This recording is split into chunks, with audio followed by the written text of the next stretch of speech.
Welcome to the Board of Selectmen meeting for October 23rd, 2017 at 7 p.m. at the Town Hall on Main Street in Raleigh. First order of business is to call the meeting to order. And I want to announce to everyone that this meeting is being video recorded and televised live on Raleigh Community Media. First order of business will be the Pledge of Allegiance. Pledge allegiance To the flag of the United States of America, and to the republic for which it stands, one nation, under God, indivisible, with liberty and justice for all. As chair, I'd like to take the opportunity to allow Selectman Peterson to make a comment. Yeah, thank you, Mr. Chairman. I just want to let the citizens of Raleigh know that, we've been announcing at our meeting for weeks now about the Korean Ambassador for Peace medal ceremony that was given, it was going to be in Ipswich. It was conducted last Friday, October 20th, and I had the honor, Joan, my wife and I had the honor of representing the town and the Board of Selectmen at that ceremony. It was very well done. It was probably 60, give or take, veterans, actual veterans, or in many cases, family members of veterans who'd already passed away. It was very nicely done. Kind of the scary thing was we all talk about the World War II veterans and how they're dying off in great numbers. Well, looking at the stage of the Korean War veterans, they're all in their 80s and 90s for the most part. So, they're rapidly getting into that same stage. Right.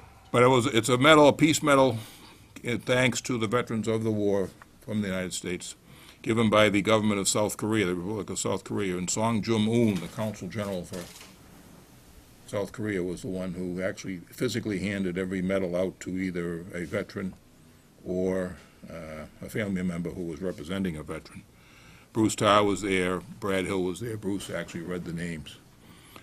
Now, we didn't actually get a list of who was from Raleigh, so looking at the stage, I got a number of names here that were from Raleigh, and I just, in case I missed somebody that I didn't recognize, if anybody was over there and got a medal, and I don't say their name, feel free to call the office here and we'll announce it next week. But the ones that were represented from Raleigh, and most of them we know: Hazen Boyd, Arthur Page Sr., Gordon Densmore, Jack Gunstrom, Nick George.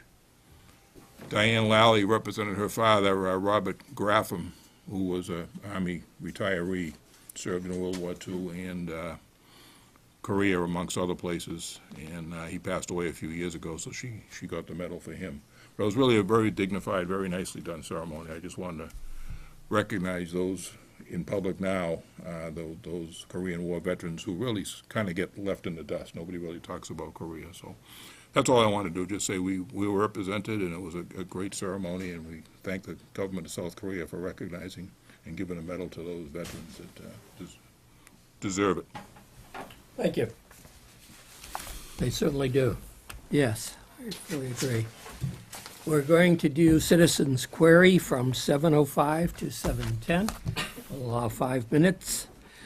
At 7:15, we have an appointment with the Council on Aging Chairwoman Mary Bright and Arthur Corbin. At 7:30, we have an appointment with John Richardson and Brad Dorr of Dorr and Whittier. And at 8 o'clock, we have an appointment with Michael Sabatini. And at 8:15, we have an appointment with Joseph McCarthy. So we have several appointments to deal with tonight. So we have a few minutes.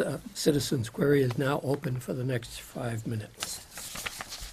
And I would like to make a point that I would like the Board of Selectmen to know that effective next week, I am planning to change the citizens' query section of the meeting agenda to public comment. It was a suggestion. I went to the Merrimack Valley Planning Commission, and on their agenda, they use public comment. And I think that would eliminate any confusion that some people have about whether questions are allowed or not.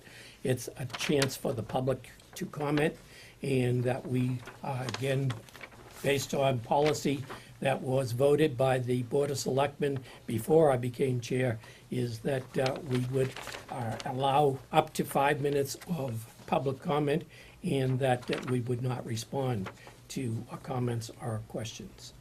I will be drafting a policy that covers the public comment portion of the meeting agenda, and we will discuss it next week. Thank you. Okay. We have general business. General business, we can review the road opening permit from TW Excavating for the following: to open Walnut Drive, to install a new water main and water services to the houses on Walnut Drive. The road opening permit was signed off by the staff for the location listed above. Any questions, comments? That's our new policy, and we will continue to follow that policy. General business number 2, we have a request from Christina Carmody of the Raleigh Girl Scouts Troop 79123 to hold the annual Caroling on the Common event on the Town Common on Sunday, December 3rd, 2017 at 4 p.m. Christina Carmody from the Junior Raleigh Girl Scout Troop 79123 has requested permission to use the Town Common for the annual Caroling on the Common on Sunday, December 3rd, 2017 at 4 p.m. The police chief, fire chief, highway surveyor, and health agent do not have any comments or concerns about this event. I'll give you the motion, Mr. Chairman. Second. Motion has been made and seconded to approve the request from Christina Carmody to use the Town Common for the annual caroling on December 3rd at 4 p.m. All those in favor say aye. Aye. Aye. Opposed? Thank you. General business number 3, to the Town of Raleigh Board of Selectmen from Catherine Bento, Administrative Assistant, regarding the recommendation to hire for the position of Water Department Laborer 2 position. Dear members of the Board of Selectmen, on October 17th, 2017, Chairman Mark Emery recommended Barry White to be hired for the position of Water Department Laborer 2. Sincerely, Catherine Bento, Administrative Assistant, Raleigh Water Department. I'll give you the motion, Mr. Chairman. It's nice to see another employee going to work up there. Second. Motion has been made and seconded to approve Barry White for Water Department Laborer 2 position. All those in favor say aye. Aye. Aye. Yes, it is. Hopefully they'll be up to full staff. Okay, going on, we have taken care of general business, and we are up down to old business. We have an update on the fire station and police station addition project. We've been working on the site permit applications. We met with the Zoning Board of Appeals last Thursday evening, and they voted to approve our application in the site plan. We have a continued hearing with Conservation Commission tomorrow. The project engineer has been working closely with the Planning Board's technical review agent in answering questions and updating the plans as requested. We're hopeful that this permit will be approved tomorrow. We are currently out to bid on the project, and we will be meeting with the bidders this upcoming Friday. Filed sub-bids are due on November 2nd, and the general bids are due on November 16th. Can I just make a comment, Mr. Chairman? That, Yes. we're thanking the Planning Board and the Zoning Board of Appeals for their approval of a project, and just a kind of a congratulations for our architect and owner's project manual for all the work they put in so that we were able to submit with minimal need for comments from those two boards. And we're hoping that tomorrow night we can do the same thing with the Conservation Commission. So That'd be great, yes. Moving the project along. People have been asking. Discuss the Didax, old business number 2, discuss the Didax building. 395 Main Street. Debbie would like to hire DeRosa Environmental to do the site assessment of the Didax property at 395 Main Street. Didax did a Phase 2 environmental site assessment when they purchased the property in 1993. Debbie has provided DeRosa with a copy of that report. Mike DeRosa has given Debbie a quote of $2,500 to do a Phase 1 site investigation. Debbie is asking the Board of Selectmen if she should file a request for a reserve fund transfer from the Finance Committee to cover this cost. The Town Council advised the Board of Selectmen that we should have a licensed site professional do the assessment prior to accepting the donation of this property. Yeah, Mr. Chairman, just a comment. I've been talking with the town administrator on this, and I agree with her that it needs to be done. And I feel strongly that we should go to the Finance Committee for a reserve. This is unexpected expense, and where we're not having a fall town meeting, if we take it out of our expenses, it's going to leave us short could well be before the spring town meeting. So I think the idea here would be to ask the Finance Committee for the $2,500 reserve fund transfer, and there may be, depending on how things go here, we may need to ask them for a little bit more money through the winter as this building project moves along.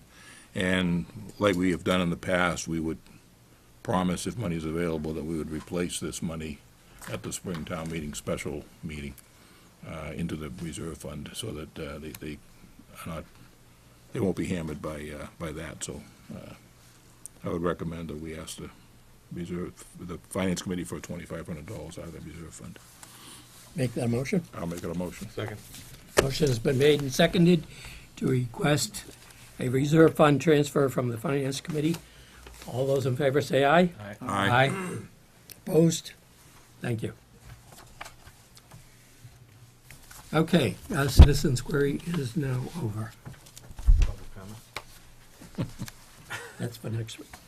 Okay.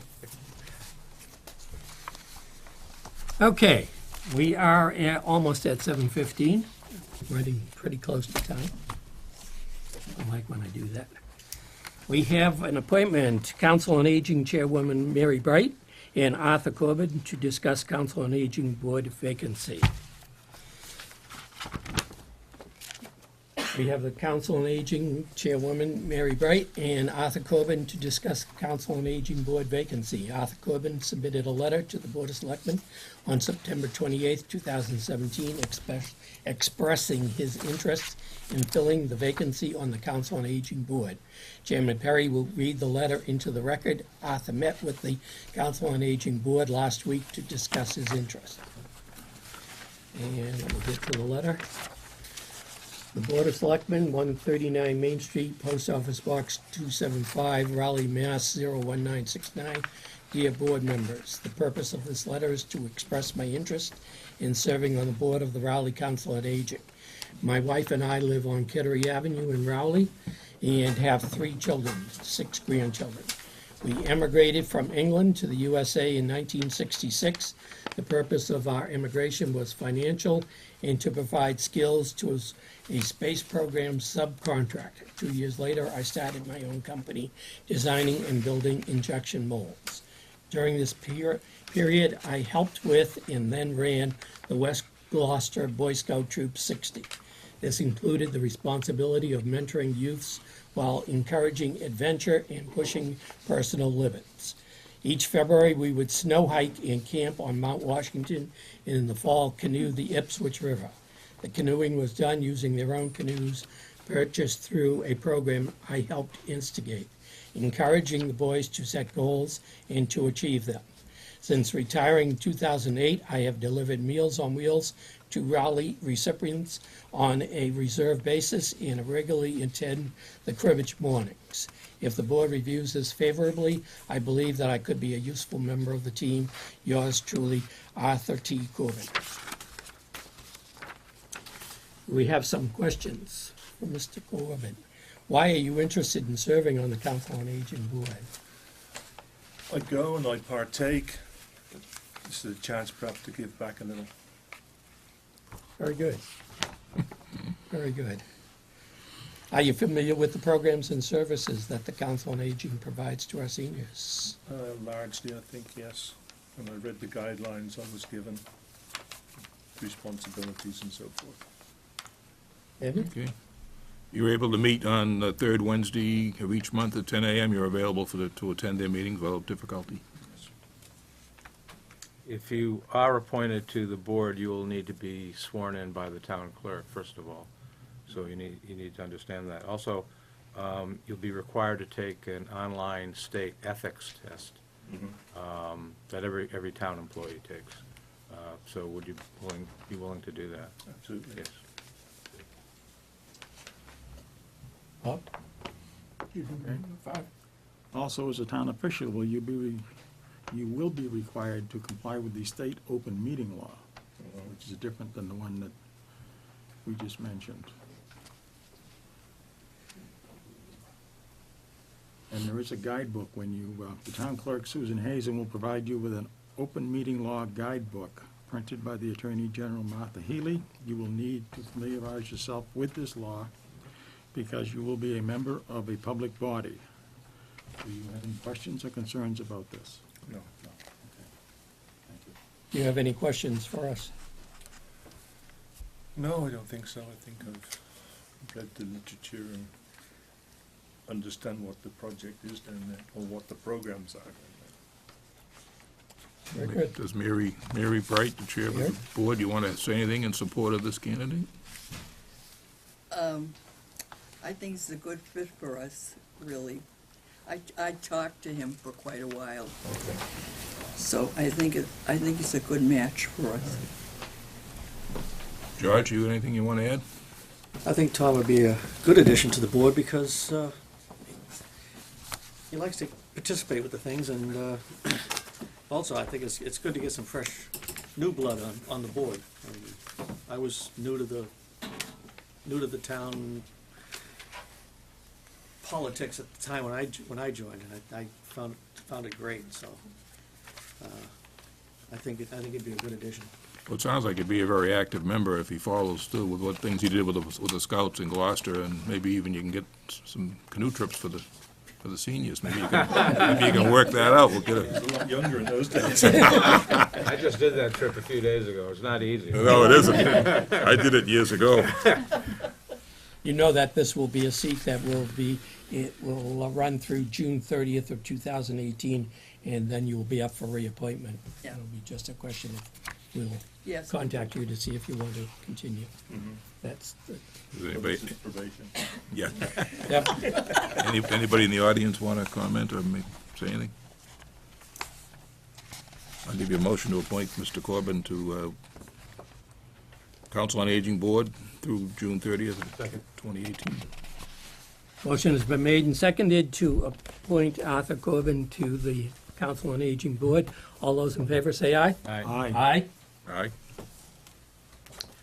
Congratulations. Thank you very much for coming in. Good luck. Congratulations. Thank you. Good luck, Mary. Take care. Thank you. Want to shake my hand? Thank you very much. I would like to shake your hand. Mary, good to see you. It's nice to see you guys. Thank you. Thanks for See you, coming in. George. Thanks for coming in. See you. Mary? Oh, these, yes.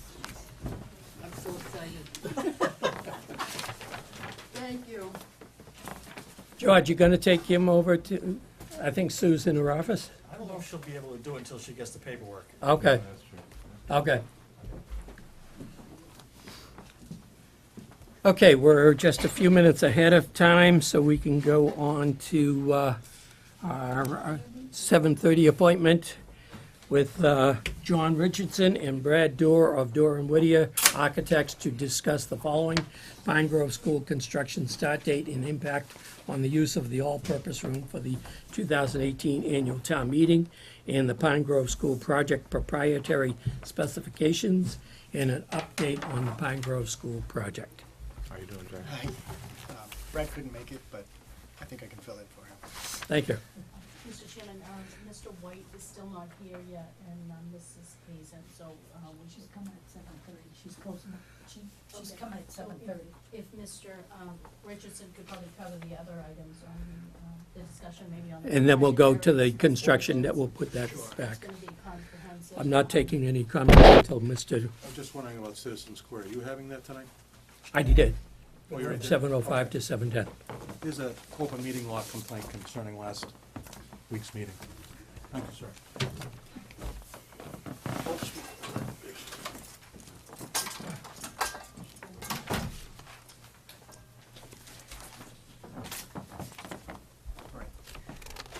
John. Chairman, should I talk a little bit about the schedule? I don't know where the camera is, and if you can see this. Just bring it up. We've been working with our engineers, and we met with Raleigh Municipal Power as well as the contractor to talk about the logistics involved in the first phase of construction, namely the installation of a duct bank along the edge of the existing drive, a new transformer, and then running an underground secondary line into what will be the new electric room and the new boiler room behind the all-purpose room. As you know, Mr. Chairman, we need to build a new electric room and a new boiler room simultaneously while keeping the existing boiler room active. So this all has to happen over the summer, new power, new boilers in time for September start of 2018. Yes, we would like to have heat for the school. Yes. Well, you always have, so we're going to keep the old boiler room running, so you'll always have that feeding the unrenovated sections as we move through construction. Oh, okay. And then as we do new ones, so phase one is the all-purpose room, kitchen, and the administration front desk area. Okay, That will need new heat because it'll be on the new system, right, so. okay. But it's really electric, and so in talking with both Raleigh Municipal Power, which has been great, and then with the contractors, they really suggested we get an early start and try to figure out how to do some of this site work at least over the spring before school ends. And we talked with the administration. They were very accommodating. The kitchen also is a lot of work for what otherwise if we just wait till the end of school and then before the start of school we only have 8 weeks, which a lot of construction materials take 4 to 6 weeks to order. We can order them earlier, but what if there's something that needs to be adjusted? It becomes really, really tight to try to do a kitchen in 8 weeks, or an electric room. So we're ordering, as you know, some of the electric major components, like the transformer, early, so they'll be on site for the electrician. And anyways, we've worked with the school there and the district. The district is willing to provide cold lunches so they can use the cafeteria use the gym as a cafeteria after April vacation. So it'll be for basically 2 months. Yeah, we need to wait, and we need to wait a few minutes till the town clerk gets here, because she runs the town meeting, so if you could cover the other stuff and All right. leave the details of the early request kind of in limbo Okay. until. Proprietary. Very specifications. The town clerk is coming in at 7:30. Her office is open till 7:30 tonight. All right. So Should we just do we general do- control? Mr. Chairman, we do have, if Mr. Richardson wants to cover and give a comprehensive overview of the 4 items that we really can't establish an equal basis to, that need to be part of the construction. The The documents- proprietary end. Yeah. I can do that overview. The Board of Selectmen will be required to approve this. Just a reminder that, for the people who've just arrived, that the meeting is being video recorded and televised live on Raleigh Community Meeting. Right, so as the town administrator said, under mass procurement law, specifically chapter 149A, which is a construction law for CM at risk, which this project is following, we as the designers and engineers need to specify 3 products for all materials in the project, unless we get a vote from an elected town body, namely the Selectmen, approving a proprietary specification. This is the case whether it's a single item or even if it's 2 items. If it's less than 3 manufacturers, we need to get a proprietary specification approved.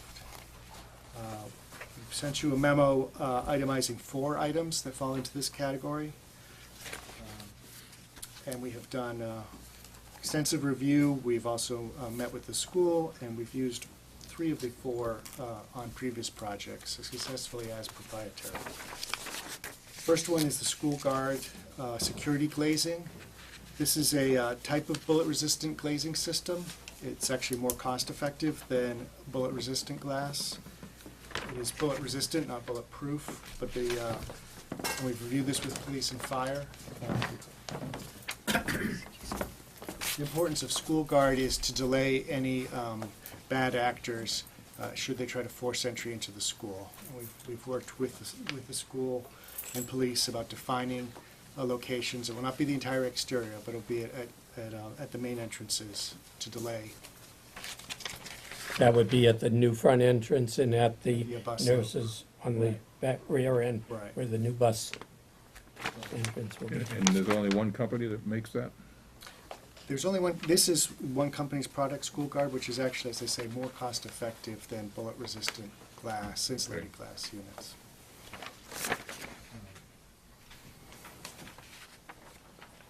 Or just a, Sure. so in other words, if, this is a proprietary product, Yes. This so is- what's the choice, the glass or this? Is that the 2 choices that the committee has, or is it, you know what I'm saying, in other words? Well, you could not approve this if that is your desire, but we, as your designers, are recommending this proprietary product because it's actually more cost-effective than regular bullet-resistant glass. Okay.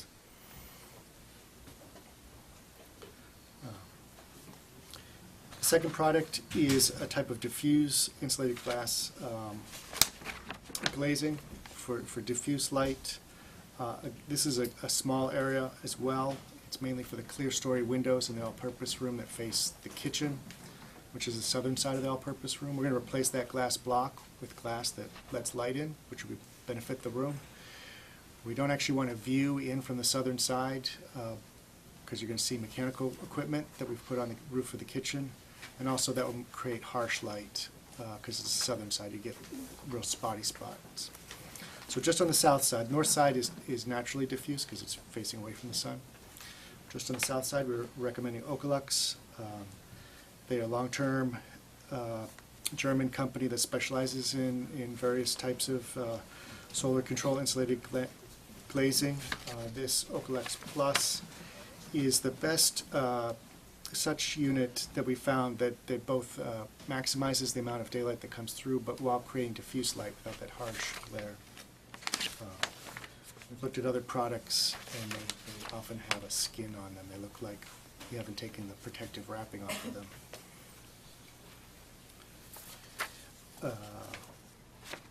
And we've used Okolux before.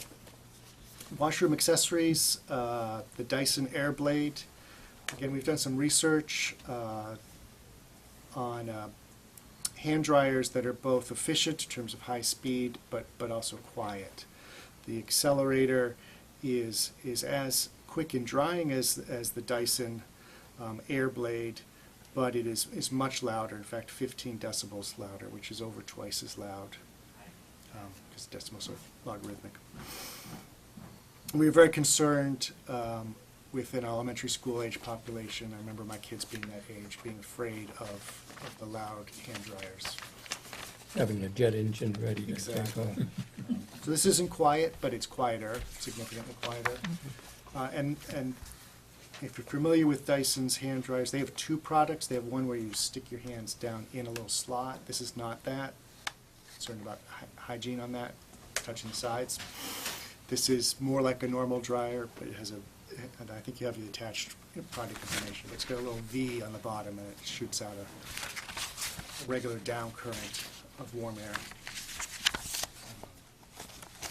They're a quality manufacturer and reviewed some acoustical reports on different hand dryers, and they were the quickest and quietest when you combine the 2 factors. So we recommend them as a proprietary hand dryer. And then finally, the Knox Box rapid entry system. This is a standard proprietary spec. The fire department in Raleigh uses Knox Box to hold keys to buildings, so with one key they can open any major building, commercial building. So they want to use the same system, so their key opens Pine Grove School just like it currently does, just like other town buildings. So this would just meet that standard. So we need to vote to Yes. allow those proprietary items. I'll give you a motion to allow the proprietary items 1 through 4. Second. Motion's been made and seconded. Bernie? Yes, on the Dyson Airblade, what's the warranty on the item? How many items and what are the warranties on them? I believe it's a 2-year warranty on parts and labor. That's pretty standard for Dyson, but I'd have to confirm that. In terms of the others, they are standard warranties. I don't want to misspeak. They're longer than that for both the glass products. And the security glass, what's the life on it? What's the expected life on it? The same as regular insulated glass. In the here. packet. Is that- Mr. Chairman, I believe it's in the packet. Oh. I think it's under the manufacturer information provided us. Well, these are pretty standard items in school building construction now anyway, right? Yes, so it's a 5-year warranty on the Dyson. 10-year warranty on the school guard glass. And I don't know how good my German is. Gloves. So, but is the security glass actually plastic? Or is It has a laminated film within it.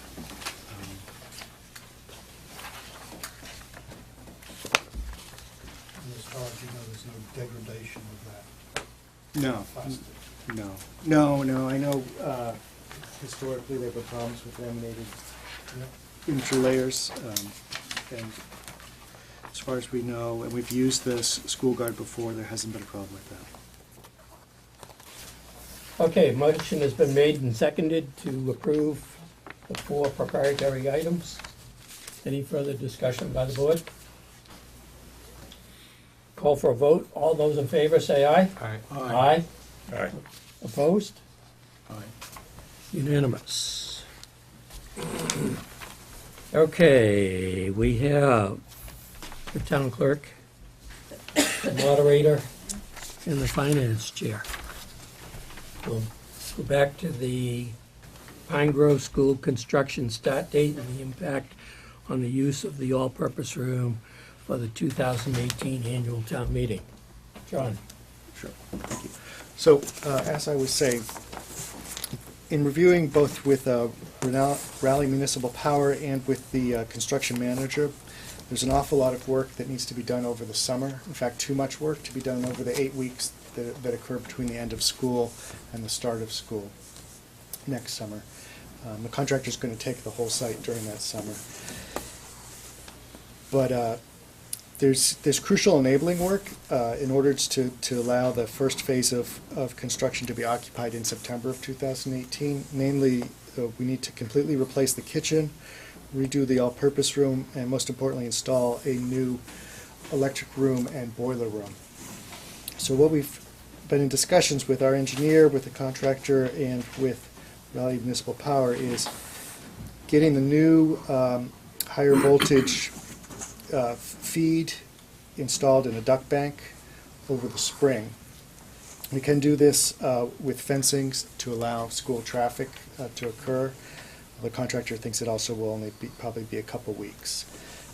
More importantly, they need to place and set the transformer, run an underground secondary line, and start work on the electric room, the boiler room, and the kitchen. The kitchen has to be completely gutted. The slab has to be cut and removed. New drainage, new grease traps have to be put in. So in talking to the school, they've worked with the district and have offered to serve cold lunches in the gym as a cafeteria starting after April vacation. That would give the contractor 2 extra months to work on the kitchen, the all-purpose room, and that boiler room and electric room. So that understanding that's a change in use, and the all-purpose room is the major public space in town. The school, in terms of their own needs, has scheduled the use of, I believe, Triton's facility for their annual spring musical. So they're going to move their activities off-site. And I believe the question before you is can town meeting, your spring town meeting, either be shifted Cannot go out of town. in time or space? You know, you just said they were using Triton. That's one option we don't Yeah. have. We can't use the Triton building because that's not Right. physically in Rowley. So beyond that. Beyond that is, one of the things is, I have said is that when I first moved into town, we were not televising town meeting. And if you wanted to know what was going on with your tax dollars for the next year, you made it a point of going to town meeting, doing the articles and getting it done. And at that time, it was Pate Todd that was running the meetings. It was one night, the articles were done, and we went home. At this point, this is a one-time deal. It's like you say, a one-shot deal. We've got to go back. I'm saying we go back to the old ways, whether we use upstairs, St. Mary's Church, or the second gym, and we let people know, starting next week, we ask the water department, the light department, and anybody else to put it in their bills that town meeting will not be televised this year. It'll be on Monday, April 30th, and it will be in the back gym because of the construction project going on with the school, and it's a one-shot deal. I mean, the inconvenience is, one of the things is, I won't know the dates, but Sue has to change a lot of dates because of when we're gonna, if we hold it a week earlier, or if we do this, or we do that. So I'm just saying, you know what? Let's go back to the old way. 1 year. Next year, in 2019, you're gonna walk into a beautiful room. The stage is gonna be all redone. We don't have to worry about those stairs for fear of us, some of us older people falling off of it, and we Yeah. move forward. It's progress. Yeah, I think it's important, too, for the project to get off to a good start, and if you feel that's necessary, very helpful to get to do that.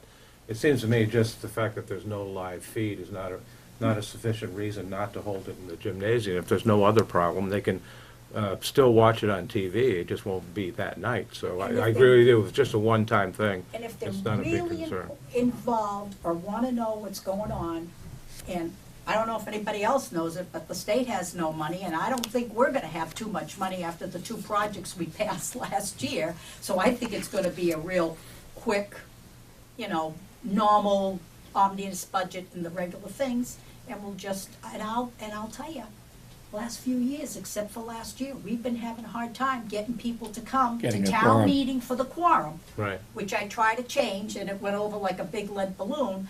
But the reason is that people are watching it on TV. Sure. So if you're really that involved and you want to know what's going on in your town, you come down to the back gym to know what's going on for the 2018 budget. Or you just wait a few days and watch it Absolutely. on demand or whatever. Yeah, And we if- get to vote that way. Huh? Yeah. I've spoken to Superintendent Forget, and he said that they will make preparations in the gym to give us a stage area, and so that we can conduct the building for our town meeting. It won't be a live feed, but they'll prepare a stage area. Are there For the- limitations to using the gym? And I don't mean that sarcastically, but when the gym was first built, I mean, you had to like take off your shoes to walk in the gym. No, No. not anymore, No. not anymore, No. I know that for a Replace the fact. floor, so All right. No. wear your boots. No. Yep. And it's the same, I believe, because I was on that project, it's almost the same square footage. Yes, I think it's a little bit larger Okay, actually than but the okay, all-purpose. so So we're those fine. tables and chairs that are now in the Absolutely. all-purpose room would just go down the hall Yes. to the gym. Correct. It has the same capability for audio feed, so the audience can hear To what's the being audience. said. Yes. All things would be the same. Mr. Chairman, the audio would actually RCM audio for the video recording, so there is no, and Mr. Murray is the one that helps us on the regular microphones that are in the school. I think we'd have to make arrangements to make sure that there's some of those handheld Mike's, yeah. microphones, because there is no system. There is no system in that gym. And Mr. Chairman, the other thing is, I'm not sure if the town clerk is required to have an overflow room. Should this be a year that you do, set the table for the guests you invite, do you have do we have a requirement to have an overflow room should that happen? Because- An overflow room isn't something you could do on the spur of the moment. We'd have to know we were gonna have a big town meeting, because you need equal access for the people in the overflow room. They have to have equal access. To hear what's going on. To hear what's going on, to be able to respond, be able to ask questions. So you need a sub-moderator. It's not something we could set up on the run, is what I'm saying. So if we didn't need an overflow room last meeting with 350 people, probably not gonna need one. But that's why I wouldn't recommend having it upstairs here. No, This is too small. it's too small, This wouldn't meet the capacity. Right. right. It's just too small. I don't know if we do even, the max is even 100, but if you, we want people to participate. We don't want to give it too small a room and say, oh, sorry, can't come. Right. And- Larry? First off, I'm all for moving the schedule up by, excuse me, by 8 weeks On the school. on the school. I want to also point out that if we did move the town meeting up, we're also going to have to move all of the budgets up. And I don't think that's going to work at all. We have not very much time in the way it is now to approve the budgets and get everybody straight. And especially even with Triton, we're trying to get their budget early. I don't see moving the town date up as viable. I also don't see moving it to St. Mary's or someplace else, because people are used to it being at Pine Grove, and they will automatically go there. Now, instead of taking a right, they'll have to take a left, but that's insignificant as opposed to going somewhere else. Would they still be coming in the front door, That was- walking I all the was way through gonna the ask car? the Yes, same question. just down the Yes, hall. just down the hall. corridor. Right. And we can have Very people there, straightforward. if people do not know where it is, just to follow. And we can put it on RCM, Yep. that announcement over and over again, that it's not gonna be televised, heads up, it's not gonna be televised. And, what was the other thing, RCM, and on the warrant itself. Yep. And We send also, I that think we to can them. have the light department, the bills that go out every month, right Right. from the beginning, start to, maybe. Give a ask- notice. Well, I Give a mean, we're notice, the- or put them in the envelopes. We're in the same building anyway, so it's not like we're moving to the other side of town. I mean, if they get to the school and we direct them to the gym, that's fine. I mean, it's just, But also to let them know it's not gonna be televised this mean- year. We need to do everything we can to make sure people So- are aware of that, because they'll come back and say, I You was planning, hoodwinked us. yes, you hoodwinked us, exactly. I'm thinking the water department, maybe the fire department have those, well, the, blinking signs. the other thing Oh, is, yeah, the electric the signs, the yes. people that watch it on TV aren't voting anyway, so it's too bad. You know what I mean? Really, it's nice that they can see the If it's meeting. going badly, I think their thought is, if it's not going my way, someone starts speaking against I can always get down there. So we see people Yeah. coming in No, looking at. I don't feel sorry for those people. They just, Well, like it's still like democracy, Joan they're says, we're entitled. always fighting, most years we're fighting for a quorum, so Yeah. we want the quorum. My only question is are they gonna affect the parking situation if they start 2 weeks early? No, in terms of, because the school has to still be fully operational, Okay. the plan, I don't have the phasing plans with me, but it's a 15-foot wide strip off the driveway that'll be fenced off where they install the duck bank. And that's probably 2 weeks of work starting in April vacation, so it would be over, I think, by, Is that gonna affect the basketball court area there? we're not touching the basketball court. Originally, we were going to replace that basketball court because we thought we needed to put an infiltration system there for stormwater, but we don't need to do an infiltration system, therefore, in that area, and therefore, we're not going to affect the town court that's near Main But Street. that'll affect the parking there, right? If there's a trench going up the side? Well, there's a lot of, actually, right now, between the existing drive and the court, there's 20 or so feet. Okay. I believe that vacation will be April 16th, so it is just Correct, about 2 yeah. weeks. Right, that's Yeah. that's why that date was picked, Yeah. the 16th of The April. 16th of April. And I've always, and again, I've spoken to Superintendent Fortune, and it would be, the Triton Regional District is always looking for extra time to get their budget figures to us, instead of getting it to us on March 15th. that we have in the regional agreement. They're always looking for an extension to March 30th.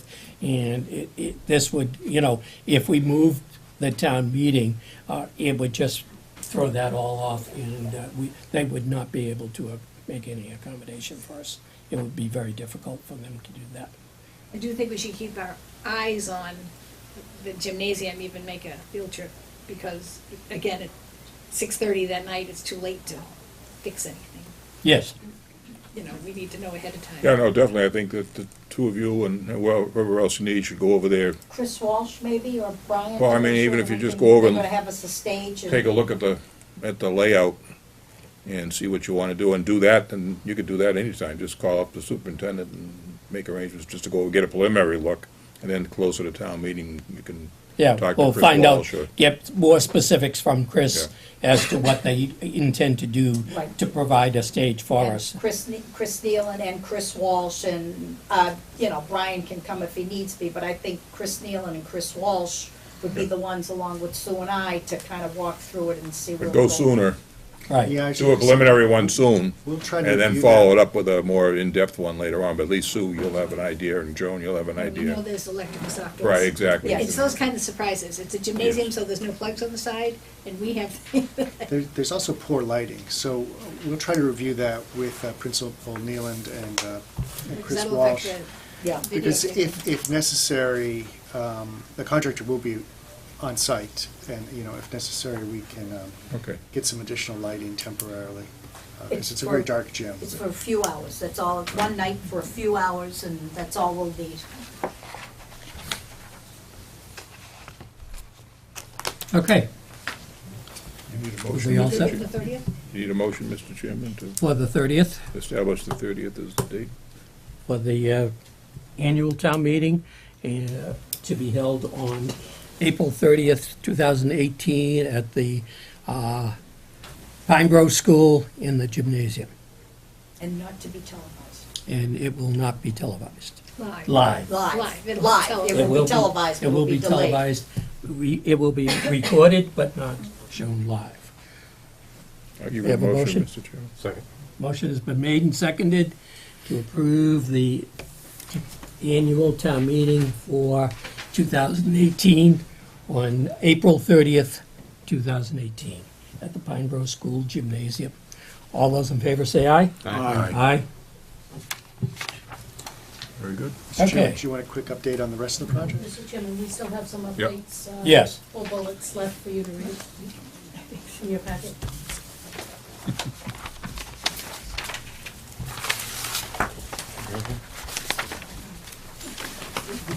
Okay. We've been making, okay. We've been making good progress with the Pine Grove School project. The Mass School Building Authority has signed the Right. project funding agreement. Finally got the agreement from MSBA in Boston. The construction documents are 60% complete, and we have a copy over on the table, which is on target for our timeline. We are currently going through the site plan permitting process. We have permit applications with the Conservation Commission for a notice of intent under the Wetlands Protection Act and a stormwater permit application. We are also filing an application with the Board of Health for a septic system upgrade. We plan to give an overview of the proposed site work to the planning board at one of their upcoming meetings.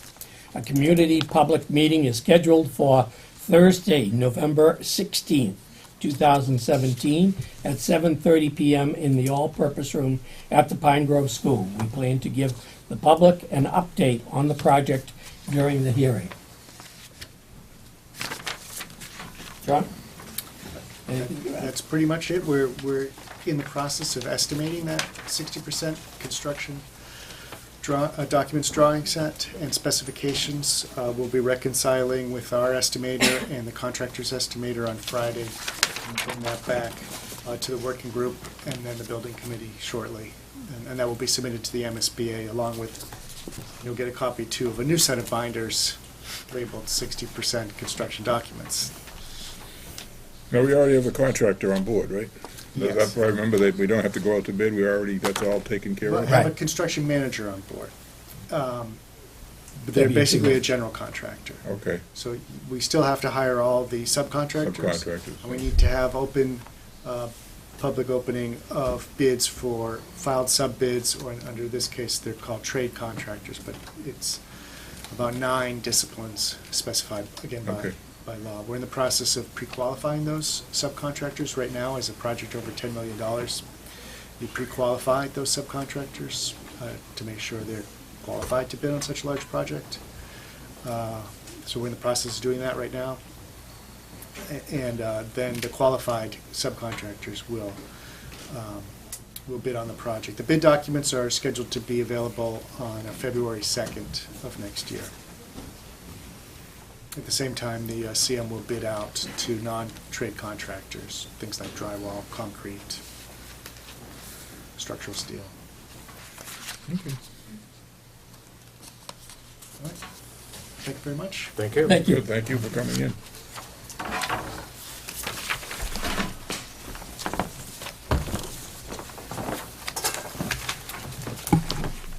Okay, we have on the agenda minutes from the September 18th, 2017 executive session. And this is an executive session.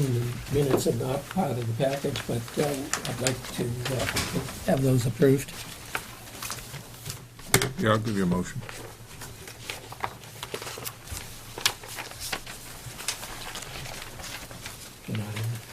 Oh, okay. What date was that? September 18th. We were all here, right? Were we all here?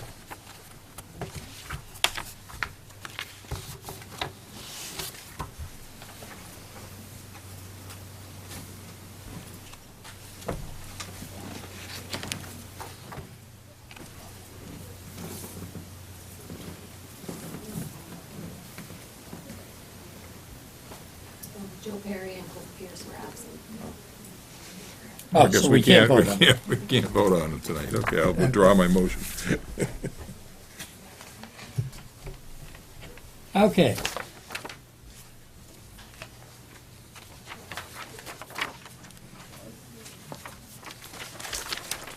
I'll make this announcement now, and I'll make it again at the end of the meeting. The residents need to be advised that the Raleigh Highway Department is doing road work on Route 133 Haverhill through November 10th, 2017, and to expect traffic delays.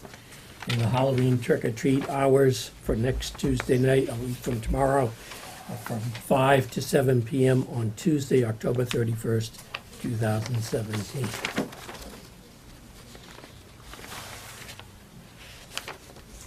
Maybe I'll do a couple more. Raleigh Public Library. Might as well do them all Yeah. and be done with it. Raleigh Public Library is hosting a discussion on American philosophy with author Dr. John Kaag on Monday, November 6th, 2017 at 7 p.m. in the Raleigh Public Library. The Pine Grove School Project Community Project hearing is scheduled for Thursday, November 16th, 2017 at 7 p.m. in the all-purpose room at the Pine Grove School.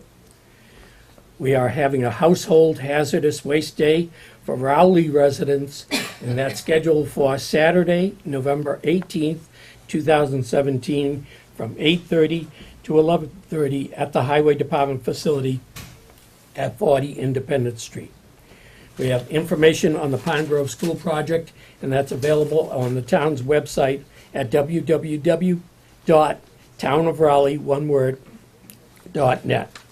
The town has the following vacancies: the Open Space Committee, 1 seat; Vince Viewer, 3 positions; Wood, Lumber, and Bark Inspector; Zoning Board of Appeals Associate, 3 seats; Parks and Recreation Committee, 1 seat; Deputy Shellfish Commissioner, Constables, 2 positions.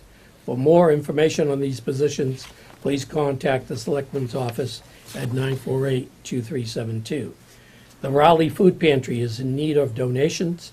Donations can be left at the Raleigh Public Library. The food pantry is open on Tuesdays from 10 a.m. to 12 p.m., and on Thursdays from 5:30 p.m. to 7 p.m.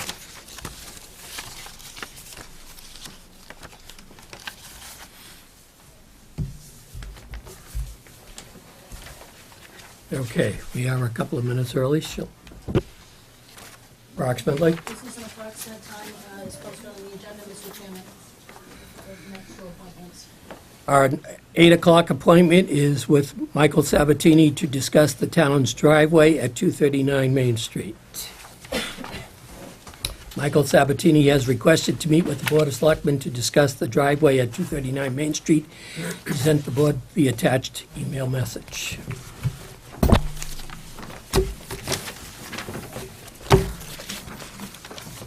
Reading the email message. Good morning, Debbie. Kindly put me on the agenda for the next Board of Selectmen meeting for Monday, October 23rd. The subject is a town property known as Elmwood Avenue, AKA Mrs. Bradstreet's driveway. The fire chief states in writing that it is only 12 feet wide and should be 20 feet according to 527 CMR 18. It is therefore a safety hazard. The fire chief is comfortable with just having gravel added to both sides of the town property. As I stated earlier, at the citizens' query, the DPW, Concom, building inspector, and fire chief have all met on site to rectify the town's issue with the Elmwood Avenue in regards to all people having safe access to the entire Brad Street farm property, including the community garden members, recreational users, and myself. As always, I can be reached at 978-501-1879 should you have any questions. Thank you and have a wonderful day, Michael Sabatini. Just one comment, please be recognized before the chairman before speaking. Make sure you sign in if you haven't signed in. Mike? Mike, That's Mike, yes. He's the one I'm going to recognize to speak. not his attorney? No. The town attorney is not here. You're not speaking tonight. So I can't speak on behalf of my client? No. That's highly unusual. Mike, Do you have a presentation? take it on.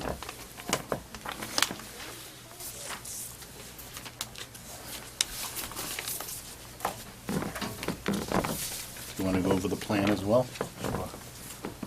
These are some of the comments that the fire chief has made. I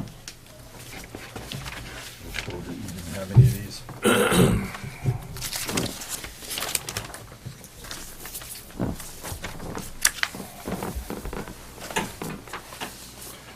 What you're looking at is the original subdivision plan prepared by the town and signed by the town in 2009. I think it was with the assumed anticipation that it would eventually put the housing project in, and whoever built the housing project would actually build the road, the bona fide road. It hasn't been done, and since then, the fire chief has determined that it is, the town portion of the road is unsatisfactory, doesn't meet the minimum standards. It is 12 to 14 feet wide. It should be 20 feet wide. We met repeatedly with Conservation, Pat from the DPW, Arthur, the chairman from the Conservation, and the fire chief and the building inspector to review the driveway. Mention why it doesn't have to be 20 feet wide.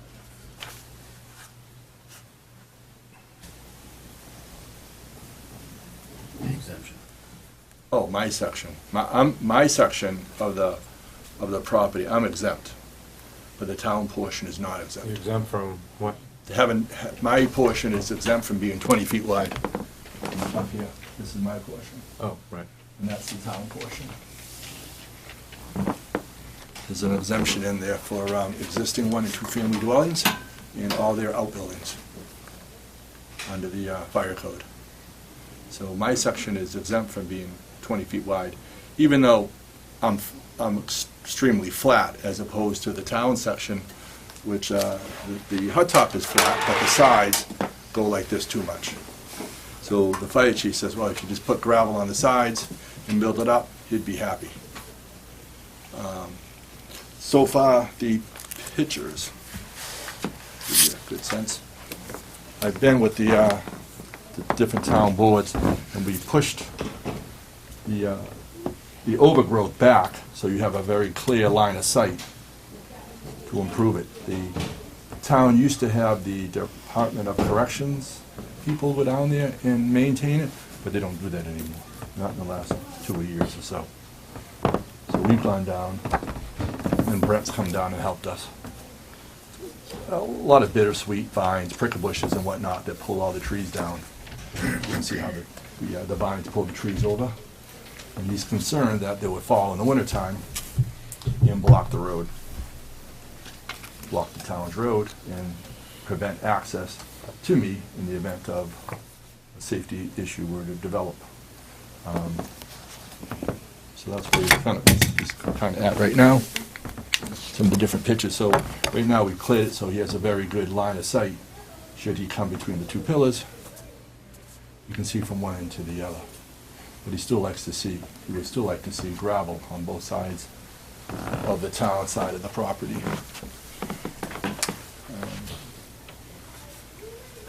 I've talked to Pearson Industries, Ron Pearson, about how much gravel it would be. He says somewhere between $7,000 and $10,000 in gravel. From one end to the other.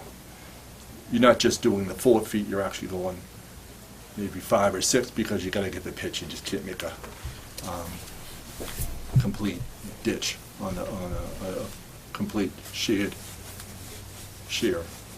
Also, there is a pipe that goes underground. There's an open culvert, and those culverts are 6-7 feet deep, and there should be a little wooden guardrail around it, so if you were to go down the side or even walk down the side of that road, the town property, you'll fall right in it. Arthur from Conservation is working quickly with DPW to get that resolved. DPW still says, yes, it needs to be fixed because it is a huge liability for the town, but they're still going to wait from the town to tell the DPW to actually go put a wooden guardrail around it. I think that's these ones.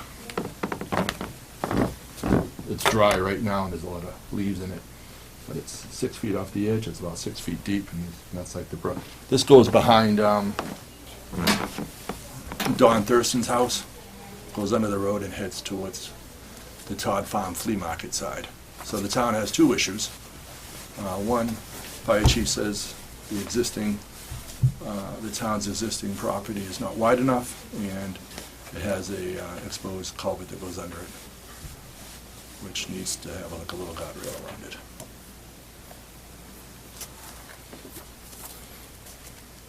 Well, I guess, Mike, I got a number of concerns. What's the distance between the two pillars? on the front? 14 feet. According to the plans that we were drawing up with the planning board, there was gonna be a separate, when the road was widened to a road width, there was gonna be a separate exit. That is true. Because we're not gonna take, so you're expecting the town to, at this time, do that exit at the same time? No, they don't, I don't see that. He's not saying you have to do that. He would be happy with the gravel on both sides of the road, the fire chief.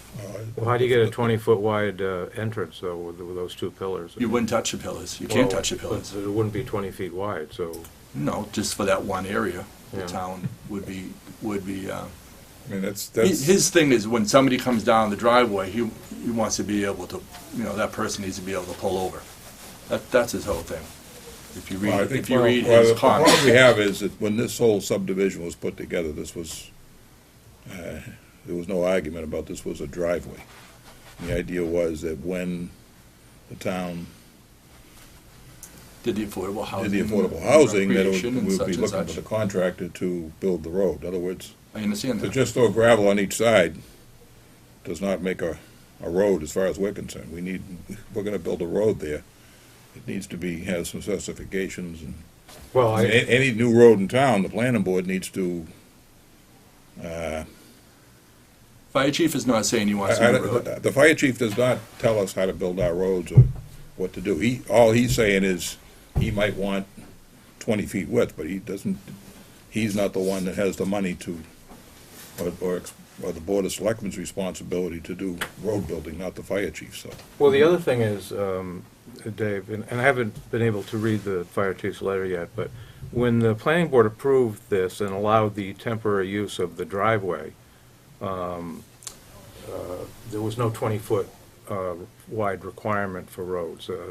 At some point after that, the fire code was changed to, I believe, impose a requirement for 20-foot wide roads, but I don't think that meant that towns had to go back and widen every single road in the town that didn't meet that requirement. I think rather that when there's a change of use in a property, further development, that at that point, the planning board and the fire chief would take that new requirement into consideration. But I don't know if I accept the contention that just because this road isn't 20 feet wide that it's unsafe.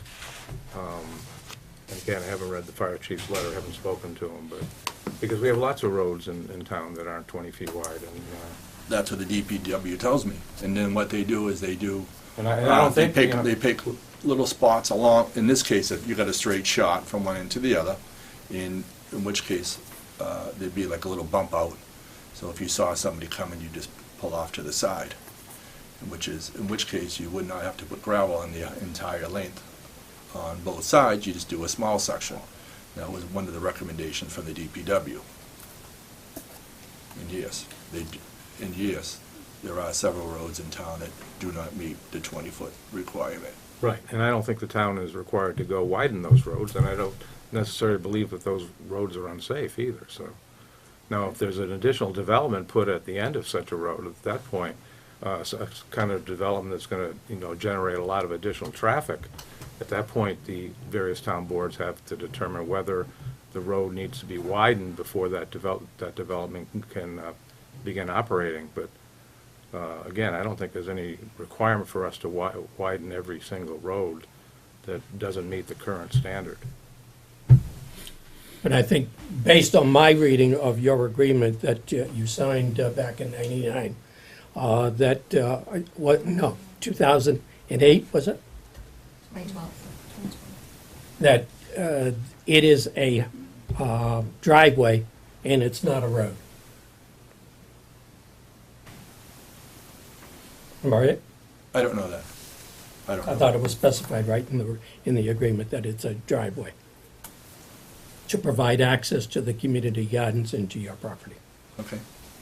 And to me, if you're gonna do this, it needs to be paved. If it's gonna be 20 foot wide, it needs to be paved from one side to the other. I mean, I'm not gonna vote to put a road that's half pavement, half gravel. Plus, I don't know that, I'm assuming where it's always been a driveway, that it's probably got 3 inches of hot top or whatever, and there's no depth. In other words, if we're gonna build a road here, which you're proposing to build I guess a semi-road, I don't know what you really wanna call it, a glorified driveway, if we're gonna get involved in funding such a road, it needs to be built to the road specifications. Well, I think it has to be built to the specifications that have already been outlined by the planning board. And Right, yeah, exactly. Those are built into the planning board's decision. In fact, it's shown right there. So to the extent that the town wanted to do something that didn't meet those requirements, I think we would have to go back to the planning board and ask for approval of a modification of its decision. Yeah, and the other thing, Cliff, is that, if we start making an exceptions here, then the next guy in wants to build a road that's, well, you've made a big exception down at this road, now why do we have to build a 20-foot road somewhere else? I think, even looking at some of these properties now that all of a sudden we're doing common driveways everywhere, there's certain widths and certain pavements and stuff like that are required, and for us to just go, number one, we don't have any money to do this, first of all. Number two, I personally won't vote unless it gets paved from one side or the other. Number three is you gotta figure out, there's no way you're gonna build a 20-foot road with a 12-foot entrance. It No. just doesn't go. So somebody has got to build this He doesn't need the he doesn't need the offshoot right now. Well, I don't, he's not the one, you know, he says he needs 20 feet, then you come in here and tell us that he says he needs it, but he doesn't need it. I mean, I think we're putting the cart before the horse here. I think, number one, we don't have money Mhm.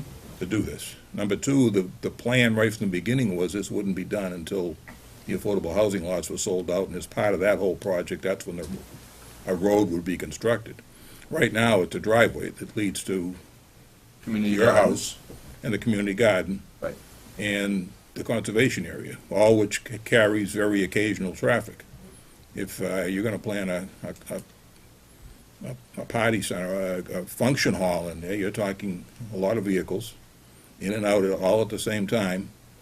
And you're gonna have congestion at this end because cars aren't gonna be able to get in and out of there at the same time. And like I say, the original design that the planning board has, when this was to be widened, has a separate exit, so we wouldn't bother those pillars, and yet, I mean, you can't have a road with a 20-foot all the way down the road, then it's a 12-foot entrance. I mean, that doesn't even make any sense.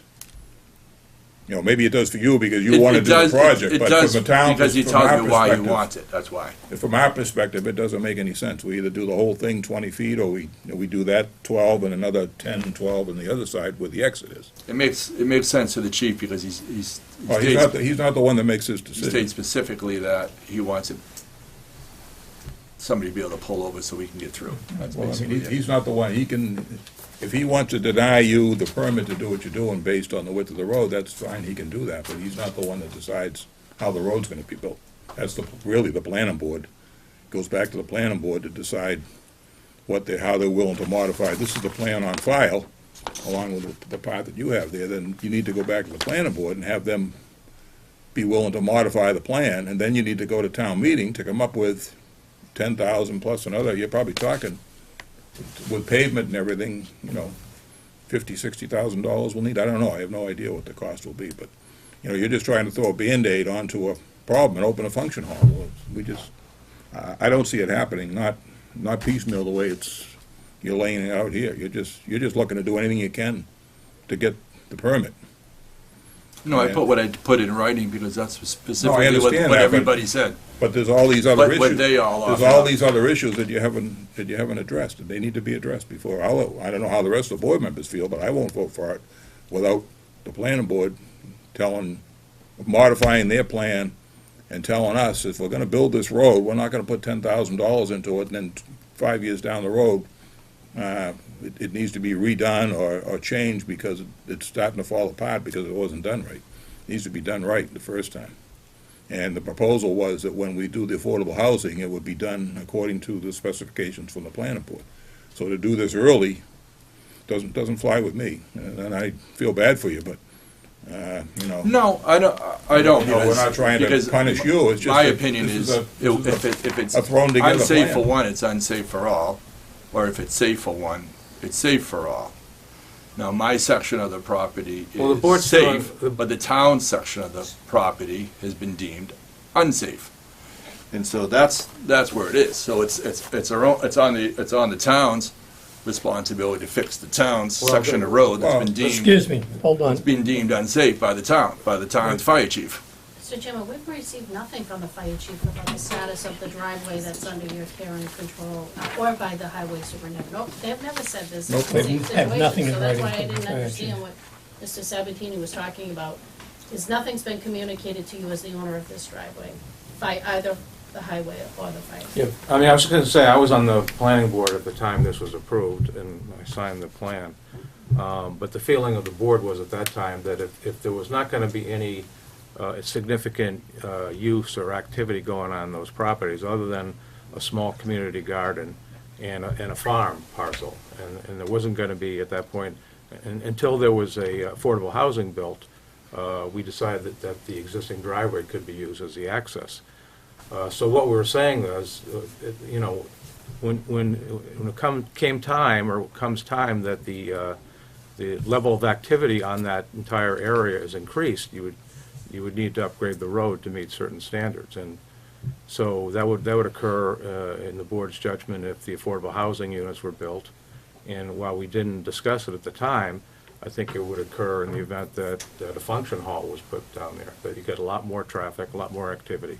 So at that point, you're gonna have to upgrade the road. And this is the plan that the board came up with, based on professional input, that this would be an adequate road to service those kinds of activities in the event they ever happen. So I agree with Dave. I mean, I think if we wanted to do anything that was less than what's shown on the approved plan, the town would have to go back to the planning board for approval of modification. And, you know, half measures I don't think are gonna, or Band-Aids are gonna, I don't think it's worth while pursuing. It's not worth the expense to the town. Right, in me pursuing my rights on the agricultural and a 61A farm, to me, don't really have no bearing on this. We can easily go forward. We don't need you to do your road over. But I am here on behalf of him because he asked me to.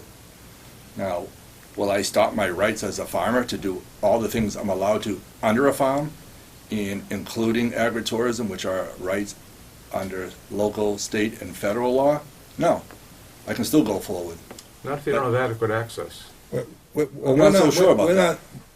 I'm not so sure about that, really. You have to have adequate access. We're not saying you can't do, So, if you get all your permits, fine and dandy. If the fire chief says he's fine with this driveway the way it is, then I guess you can go but ahead again, and do it. it's not a driveway, it's a town property. So It's a driveway. my town, In the town planning, on the town plan, it's a driveway. my property is legal, but the town property has been deemed illegal by the town's fire chief.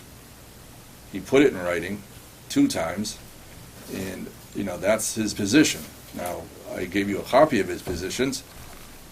You know, if you want to tell him to change his mind, go ahead. If he wants to come here and say, or he wants to change his mind that he already put in writing twice, and disseminated all that information to all the other boards, including Well, the ZBA, then we'll go with that. I'm just noticing something the fire chief said that I think is important here. The width of the current road is acceptable as a driveway for the pre-existing conditions for a residential house and outbuildings. With a change of occupancy of the barn, this road width does not meet the present fire code. So what he's saying is, it's fine now, but if you're going to change this by putting a function hall at the end of this road, it's no longer acceptable. And that's And not- I agree with that. And that's not really correct, because if you read the first one he put out, that's why I numbered them 1 and 2, because it's very unusual. There's 1, I gave you 1, and I numbered it number 1, and there was another one I numbered number 2. On the first one he put out, goes down the line of the collusion theory. On the first letter he put out, he went under the assumption that I owned everything.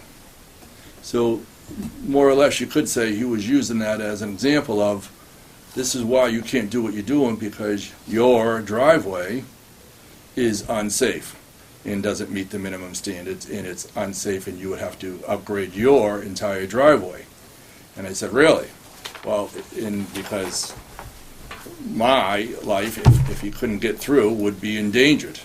And I said, oh, really? Well, I guess you and the town have an issue, because that's all town property. It's not my property. Then, because he asked me to respond, and I did respond in kind, and I did respond in writing. And I further stated, so what you're saying is the town sold me a house on an illegal road that's unsafe. The fire chief didn't say that. And he backpedaled Well, to whatever. the second letter. Now you have 2 letters. And he backpedaled on the second letter to change his tune, and he said, okay, well then it's good enough just for you, but no one else.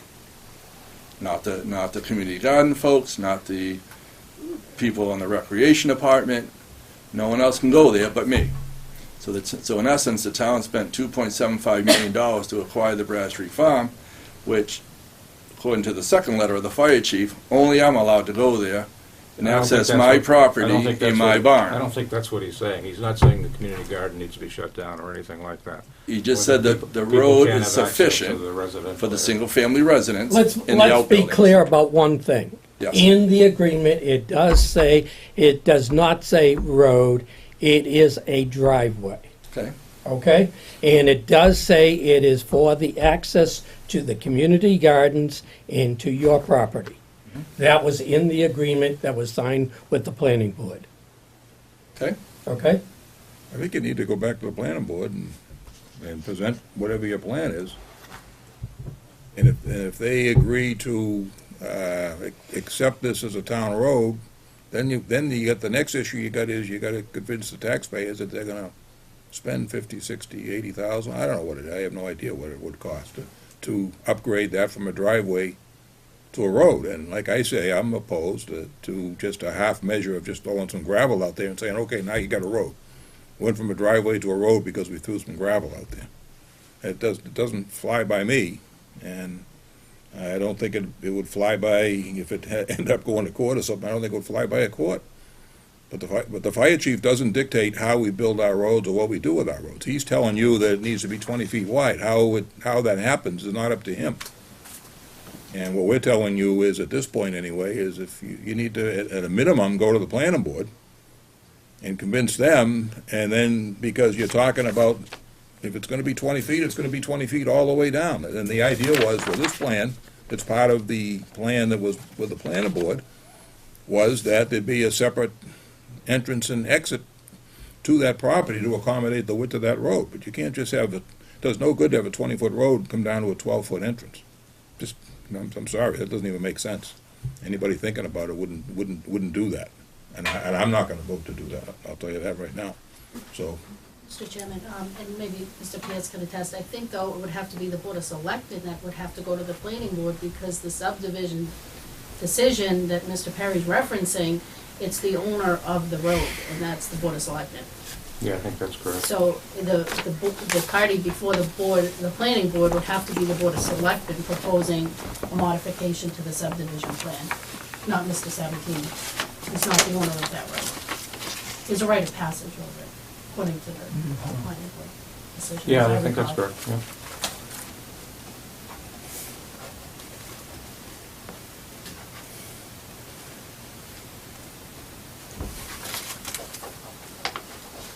Since my attorney's not allowed to speak, I have to take notes. I take serious exception to that.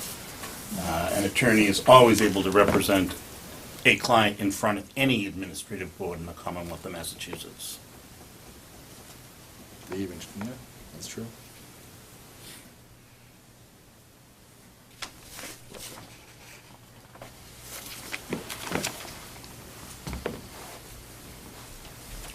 I'd like to wind up to the discussion, and if you have a further comment.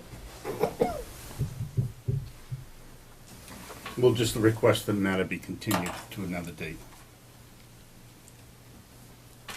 How do I do my glasses? They were. That's Hold on, probably Chair. set on. Right, so therefore we use it as a driveway and not a road, that's all. if that works for you, that's fine. We're not telling you you can't do your agribusiness or anything else on that farm, as far as the farm goes. Your problem is meeting the requirements of the various inspectors, building inspector, fire chief, and whoever else makes those determinations for the use of the buildings. All we're saying is that we're not gonna do half a road. No. Number one, we don't have any money to do half a road. But there is one, sorry about that, there is one other, and I'll speak to Jim about it later, Jim Broderick, the fire chief. There is one on the law, and you'll see it in there, that if your town property is not wide enough, and it's not, according to him anyways, then you have to have a second way in. So you'd have to build another second way in if you don't want to touch your road, if you don't want to touch your driveway or modify it at this time, then it's the town's responsibility then to put a second access onto that property in the event. See, even if you don't want to upgrade your road because the highway department, because the housing authority is not going in, you still have to have a second way into that property. And that is the law. So the town, I don't think that's a law, but. it's in there, he put it in there. I'll read the letter, we'll see what he says. He included it, so definitely look it up. So you still have to have a second way in. Well, for him, whether town it's, approves cul-de-sacs all the time, so I don't think that's changed. I mean, so I. town approved a cul-de-sac, but you haven't built it.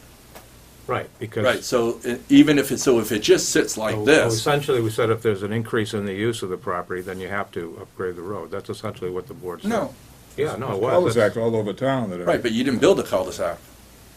What difference it make? Of course it does. If you Okay, okay. visit, Mr. Peterson, if you physically build that, you're correct. Then you've built the road, the town road that you and the planning board designed and approved, but you didn't. So you left it as is. So in the meantime, according to the fire code and the fire department's letters that he submitted of the law relating to the town property, it's either has to be so wide or you need a second egress.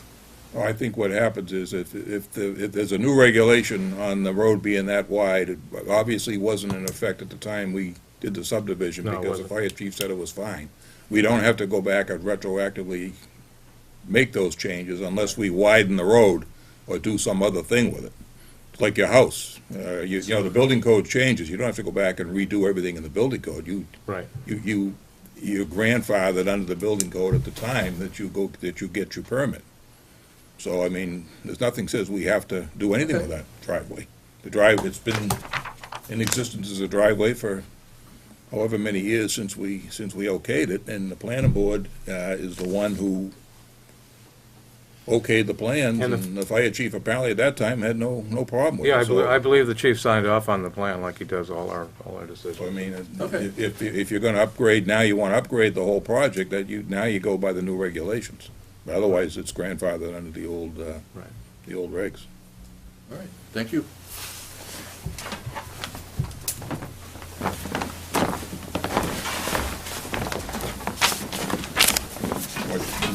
Absolutely, thanks. Yep, you're welcome.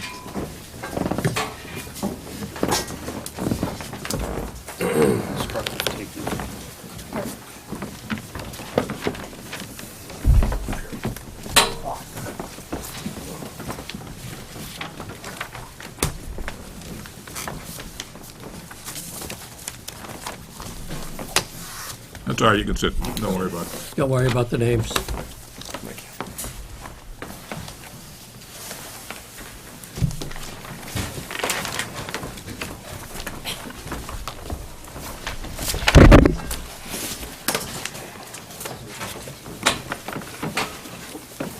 Okay, we're running a little late, but we have an 8:15 appointment with Joseph McCarthy to discuss a letter of support or non-opposition for state approval for adult use marijuana license.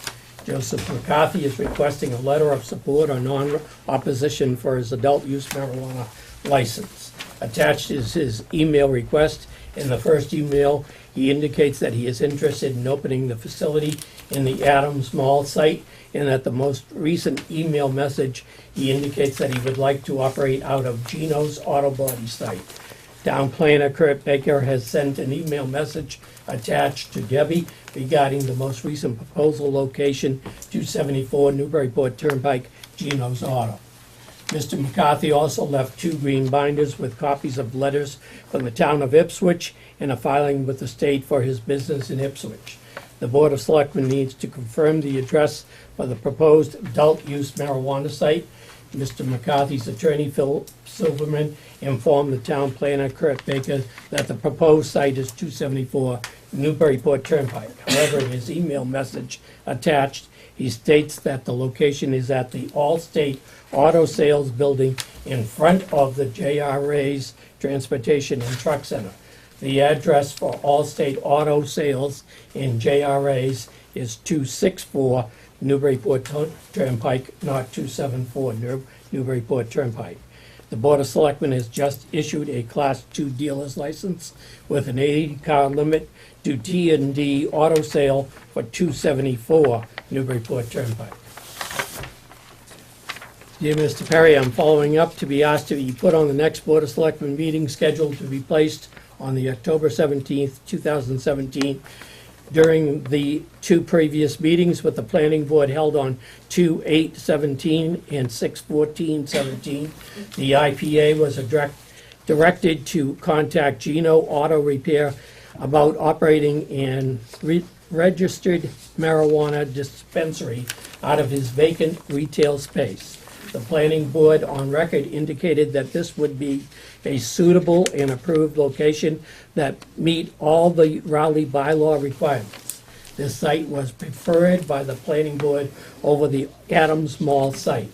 We are happy to report that the IPA has entered into an agreement with Gino.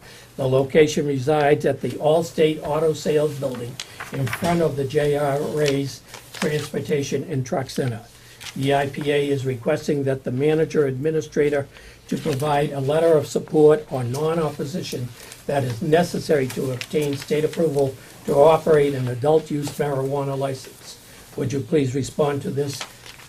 Has been received. I look forward to seeing and discussing our plans at the October 16th, 2017 meeting. Sincerely, Joseph McCarthy. Mr. McCarthy? Do you have a correction on the address? Oh, yes, sir. The direction, initially when we went up to speak to Gino over the location there, he didn't want to enter into an agreement until he rented it to the D&D group, and then the group next door to him, the Allstate, became vacant. I spoke with Gino, and he says that would be the location he would like to rent to us. So it's 264, not 264. 27. Okay, so we'll make that correction.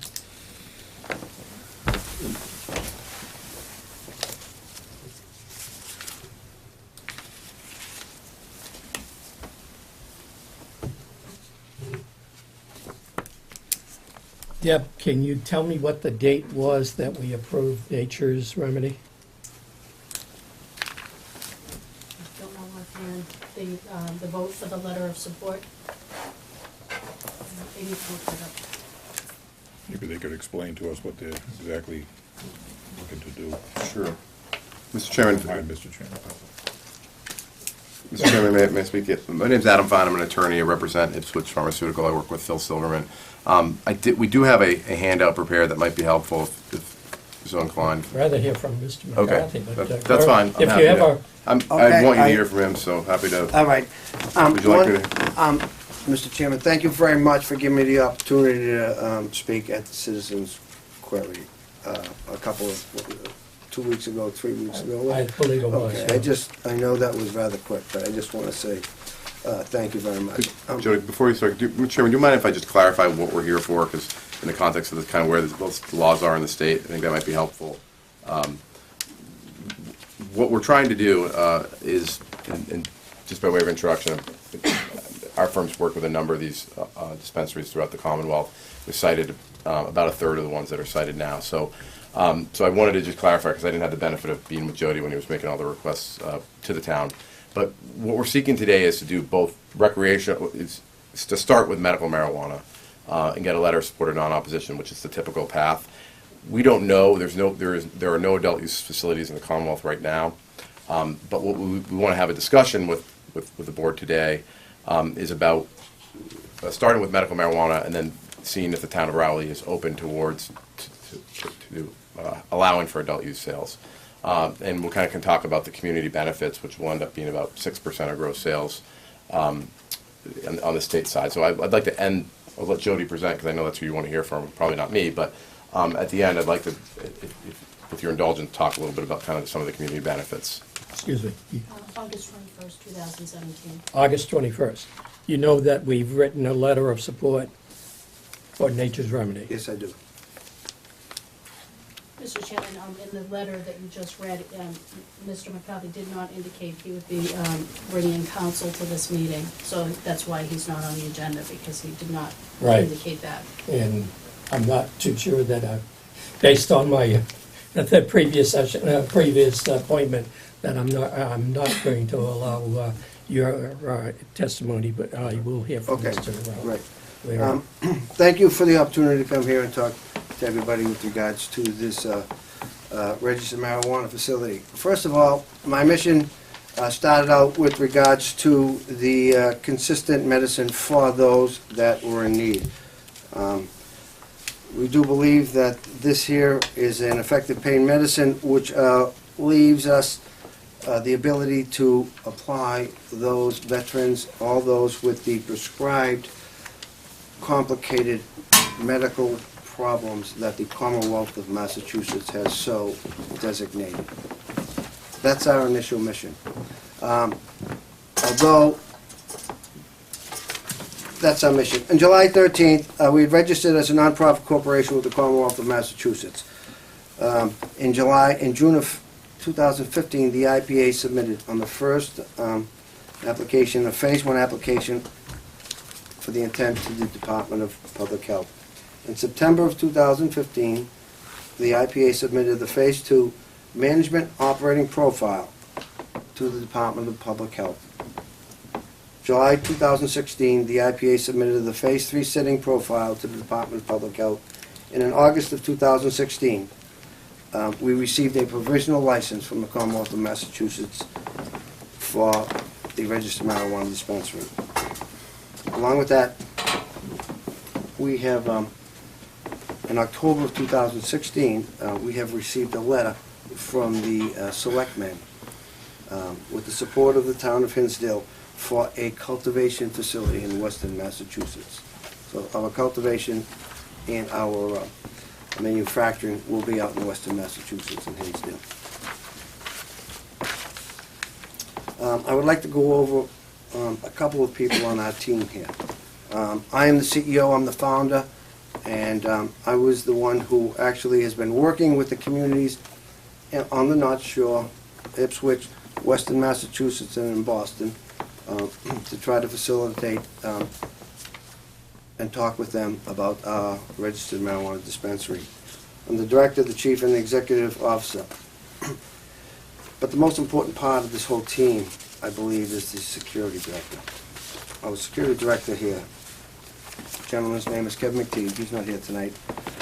But Kevin McTeague has 3 decades of police work, security experience with the New Jersey State Police Department. His detachments, including background investigations, audio and visual surveillance, GPS tracking, bank security systems, and Kevin will oversee the entire operation. Kevin, upon my request, will reach out to the Rowley Chief of Police. With this security director, we have minimum requirements that are set by the Commonwealth, and these are very stringent. Requirements are so that there shall be securities all around. Interlocking doors where if somebody were to try to come in from the outside, the interlocking door would not open to the inside, but yet the outside door would have to be locked prior to opening to the inside. Everybody that comes in has a registered card from the Commonwealth of Massachusetts. What that card does is it allows us to swipe, enter into the system, to which identifies the patient, and if the patient has overused or has overexceeded its ability to purchase.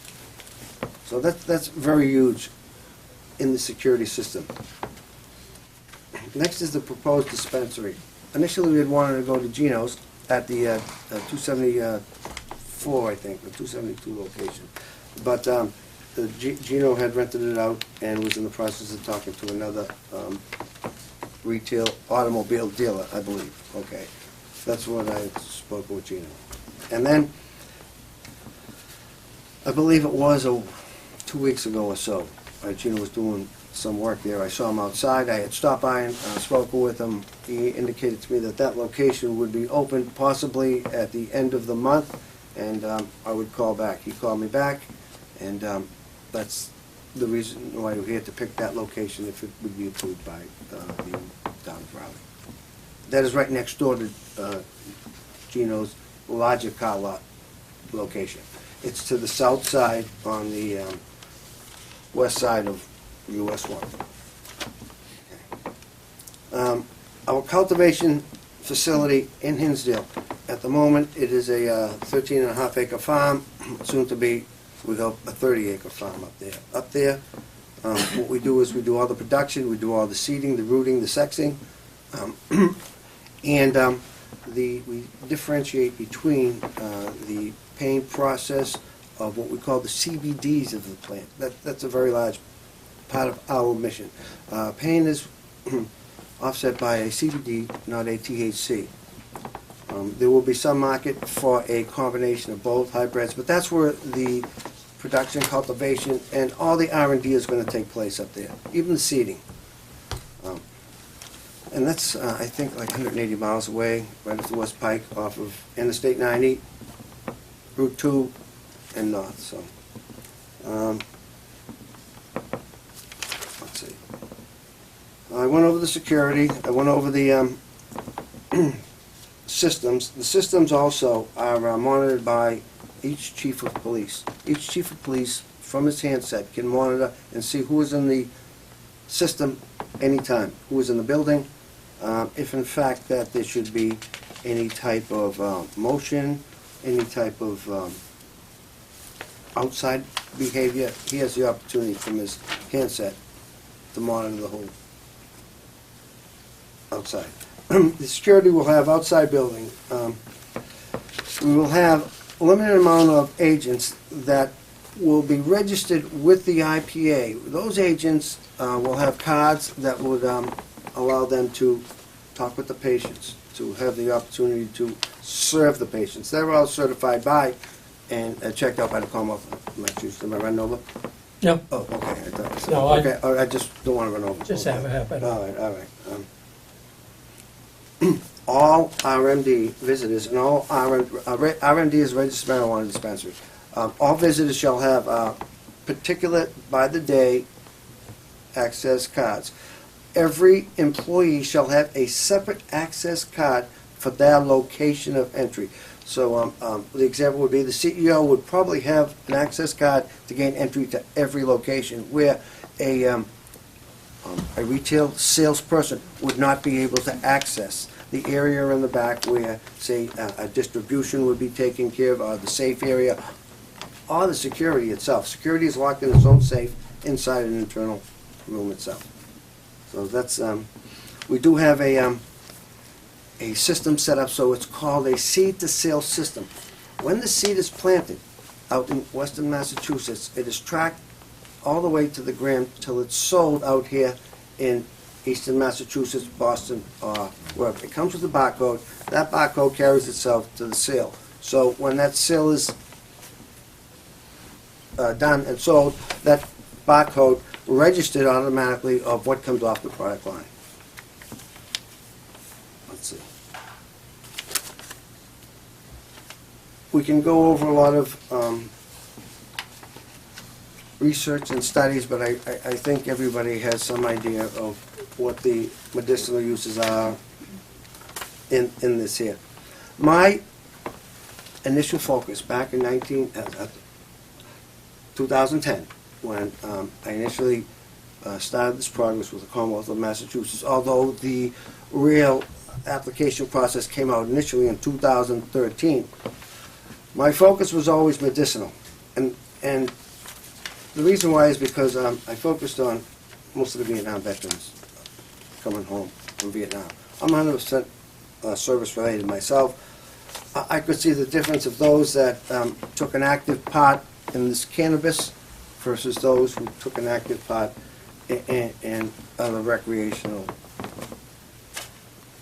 things like alcohol and drugs. So, although this recreational issue has come up, my focus was never recreational, but for us to allow to be competitive, we must forward ourselves also with that. Being able to compete, being able to allow us to give back to communities is really where it's at, and we would be in trouble, I would think, in the long run with not being able to compete if we would not be able to, at some time, get permission for adult use. The benefits of the adult use, or even the medicinal use, would be the tax to the town. I don't like to call it tax. I like to call it host agreement. The host agreement is operated upon the, I think, a 3% mark. Is that correct? Well, that's the maximum you're allowed to give. On the gross sales. And those records are, you have the opportunity to view those records. So, this is pretty much what I have to say. I would like to thank you. I would like to answer any questions, if anybody may have some questions. What are you proposing for the contribution? Oh, 3%. 3%? Oh, yes. Initially, it was 2.5 at the medicinal, but, and 3% of the tax, but I feel that 2% is kind of the odd number. 3% is what we're offering, and off that gross sales. Again, we're up for inspections at any time. How many locations are you currently looking at to have retail sales? 3 at the moment. That's what you're allowed by law, right? That's correct. Where are the others? Ipswich, Raleigh, and Western Massachusetts has invited us out there also. If Western Massachusetts is not a go, we have been contacted by some folks in Boston with real estate who are interested in us moving one of the 3 licenses, retail licenses, into Boston. And all that operates off of one facility out in Western Massachusetts. Our deliveries are monitored. We actually, everything happens in a dual system. 2 cars leave, dual GPSs, dual monitoring, dual locks, and dual keys. So the monitoring of the transportation happens every 15 minutes, regardless to where they are. The GPS is continuous, so there is no deviation of any type of off-road tracking.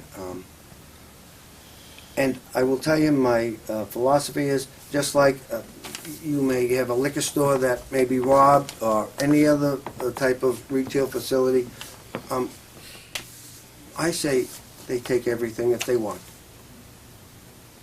There's always an issue about people asking about the security, about the product inside. When it comes to our product inside, a pharmacy will hold somewhere in the neighborhood of at least $500,000 in product. A liquor store, I went to buy a liquor store, and my product was $325,000 in product alone in the liquor store. Inside this facility, there wouldn't be more than $100,000 worth of a product line. So the value of the product per ratio of what other retails are out there is much less, and much less of a target too, because of the high security. And I would ask the chief also of his ability to supply us with some type of detailed, we have in the other towns, some type of maybe part-time details for a busier day, but that would be up to the chief. That wouldn't be up to us. He would call the shots. Are you saying that you got a spot on Route 1 in Ipswich, Yes, and then a half a mile down the street, you want to put this one? that's correct. And then right next to you is one that we already discussed in the shopping center next door. I mean, And one in one in Georgetown. I guess my concern is it's overkill as far as, I mean, how many of these stores are we gonna have in a 1 mile stretch? I mean, I have no personally, I have no problem with a medical marijuana facility. I mean, we gave a letter of support to someone that came in before. I'm a little bit reluctant to say, okay, now fine, we'll okay one next door to it, and then there's another one down the street in Ipswich. It just seems to me we're bucking for some problems here. But I think number one, I think you need to go to the police chief and talk to the police chief and get his support, or at least his plan for how it could properly be conducted, particularly in light of that there's already going to be one next door. And there is also one in Georgetown already, right by 95, so I mean, it's just... I wasn't aware that there was one going to be. I just thought that a firm had come here and Well, was there's interested no in. guarantee they're gonna build it, because Right. like you, they're, in other words, they're hunting around for locations. And, you know, ours is one of 3 locations that they're looking at. Now, that's not to say that it's not cast in stone. At some point, I guess, the state will make a determination or whatever. I'm not sure what their procedure is, but I would suggest, before I could vote to either approve it or give you a letter of, what do we call it, a letter of support or whatever. Non-opposition is. Non-opposition, I would definitely want to hear that you've talked to the police chief and that he's on board with whatever, because in handling the last application we had, the applicant had spent a great deal of time with the police department and got their okay, and, or, I don't say it's, probably not their okay, but at least they were satisfied with the security. In other words, this is, whether we like it or not, this is all coming. Whether we're in favor of marijuana or not, it's here, and we need to deal with it, but we just want to deal with it in a sensible way. And like I say, I'm a little reluctant just because we're talking about within a 2-mile radius, we're gonna have 4 different locations, so I don't know if that's enough to deny one or the other. On the other hand, if the one doesn't go that we previously approved, and you were there, I probably wouldn't have an issue with that, but I would suggest, to get my vote to do either one, either non-opposition or in favor, would be you need to go to the police chief and sit down with the police department, discuss security, and, take a look at those requirements, and then come back and, make a further presentation to us based on the security requirements, because I think security is a big issue, not only for theft and robbery, but, users on the property, someone going in and buying their prescription marijuana and then sitting out in the parking lot and using it, which I don't think is allowed. No, it wouldn't be allowed because And I that's know why we would going have a detail. up and down 133, I see many cars parked at the entrance to the one that's in Georgetown by 95. I'm assuming, maybe wrongly, but I'm assuming that people are, they made their purchase and now they're gonna use it. So, I mean, these are the kind of issues that I think are important to us, and,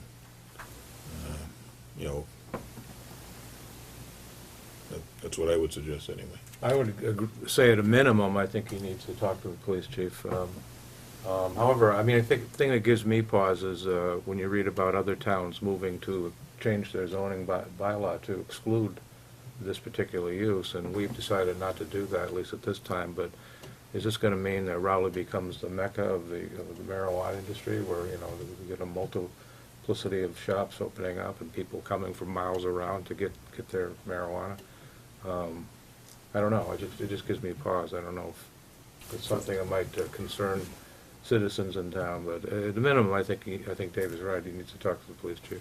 My concern would be that where we've already, there's no guarantee, as Mr. Peterson has already said, that the one that we have written a letter of agreement with, that they're going to build and have their medical dispensary for marijuana. And so we don't know that, they might not. And that, but I would be concerned that having 2 back to back. I mean, I don't want to see our community, as Selectman Pierce has said, become a marijuana haven for, everybody's going to go to Raleigh to buy marijuana because we have so many shops. I don't want that to happen. And right now, we have written a letter of approval for Nature's Remedy, and I just don't see that, again, we have no guarantee that they're going to go ahead with their facility, but I would be hesitant to approve a second one right on top of it.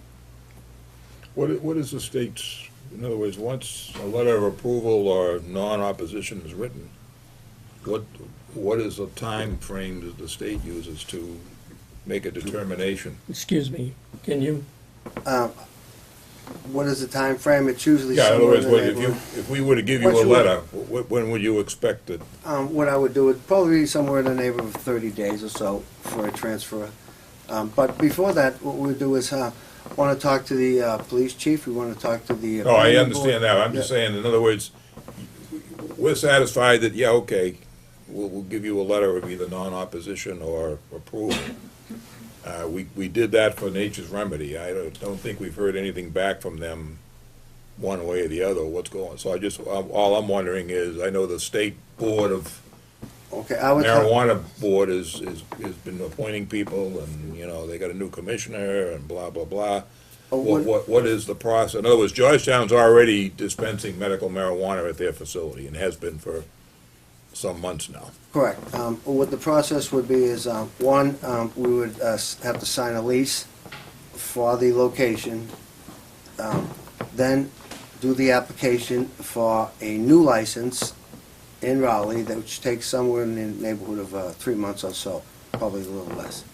And at that time, we'd be paying rent, going to the planning board, and requesting a special permit, going over exactly everything with regards to traffic flow, parking, even security. I believe drainage is all set there, and I think there was 32 cars at that location, so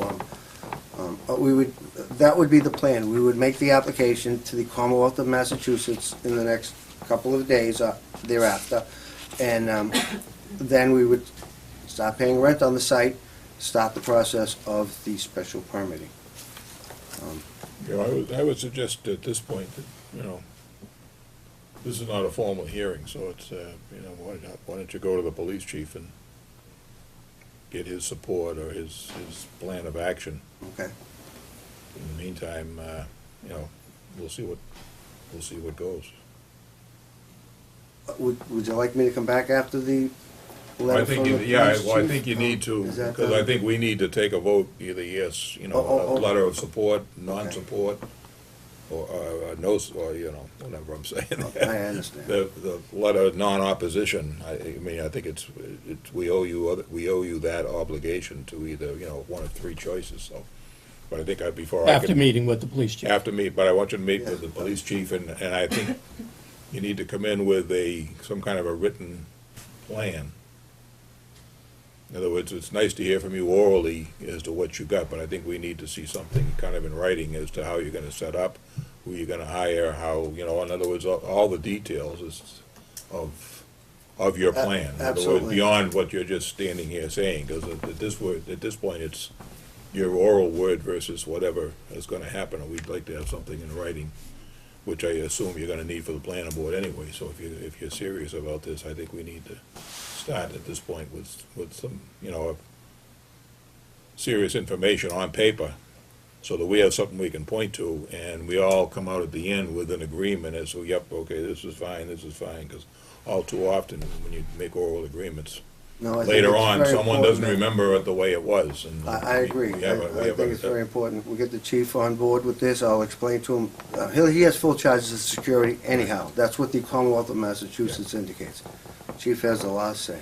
So I think if you meet with him, and I think if you Okay. can put together with your attorney or whoever you have, the company officials, you know, a list of, this is who's gonna be in security, this is the board of directors, this is the, you know, put it all out on paper, on basically a business plan for us to look at, because right now, I'm not real satisfied that, other than, you know, you're making a halfway decent presentation for sure, but I'd just like to see something more better documented. All right. So that we can Did you have an look at that. opportunity to read the book, the green book there? No. Okay, that's exactly everything with regards to our nonprofit, who was on the staff, who was the CEO when we were started, our application process, our security director, how our security has been approved by the Department of Okay, Public but that Health. doesn't talk about your Rowley site. No, All right, so- right, no. So in other words, That's, what I'm saying is, take what you need out, you know.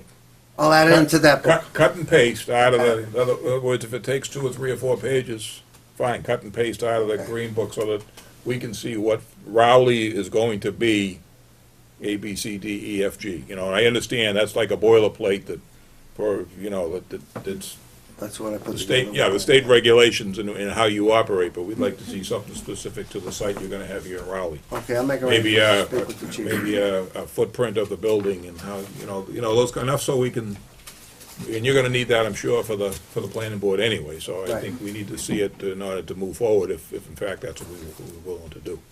Yeah, I just would want to say, though, that I may ultimately decide, even if you do all that, and I think those are all good ideas, but even if your presentation on paper is perfect, I may ultimately decide not to go along with this letter because of the problems we were talking about. And, I mean, it seems reasonable to me for a town to proceed slowly, authorize one location, see how that works out before going on to consider others.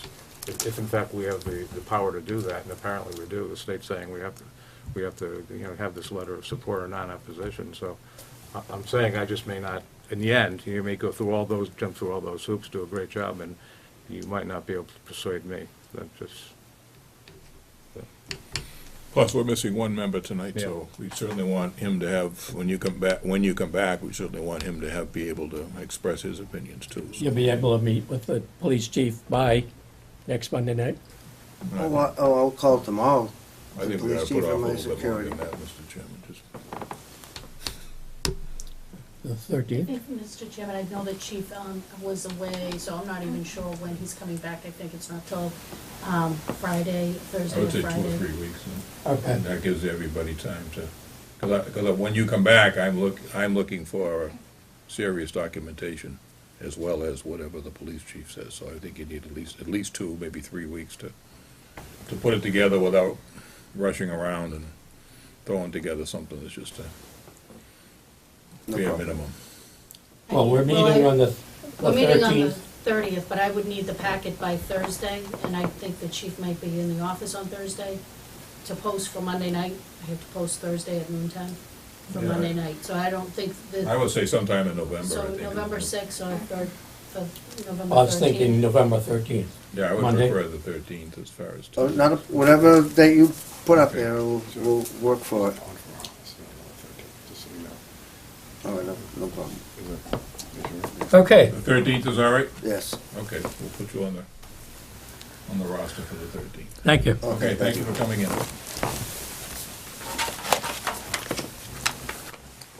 Okay, I've done the announcements. Just would like to repeat the announcement that the residents need to be advised that the Raleigh Highway Department is doing road work on Route 133 Haverhill Street through November 10th, 2017, and to expect traffic delays.